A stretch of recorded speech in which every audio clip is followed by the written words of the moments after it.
I just want to add that thank you, and it's an immense honor to be here, including definitely with Dr. West, who is an influence on me. And one of the major reasons that he's an influence on me is because of that synthesis and the ability to hold multiple truths, that we have to have some sense of a capacity here to do something with democracy, and then also not lie and deceive ourselves about what we are and what capitalism is and what empire is.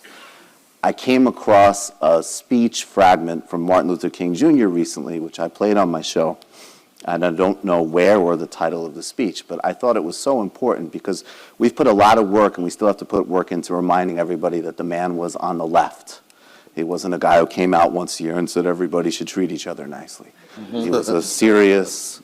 But the other thing that I loved about this speech, which was he talked about the fallacy that certain Christians misunderstood love as a ceding of power, and then Nietzsche came along and rejected Christian morality because he thought it was denying someone's vitality, the will to power in a healthy sense. And he said, love without power is sentimental and anemic, and power without love is abusive and corrosive. I'm paraphrasing. And that was when I saw it, I thought, well, here, okay, we know the left wing Dr. King. Well, here's the Machiavellian Dr. King, and I love it.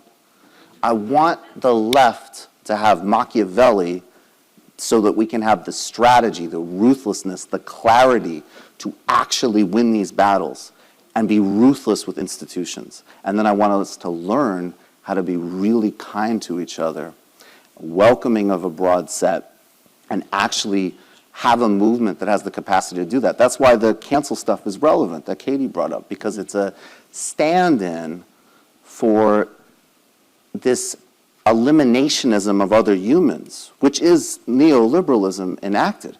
And it's also a contradiction from when we get utopian.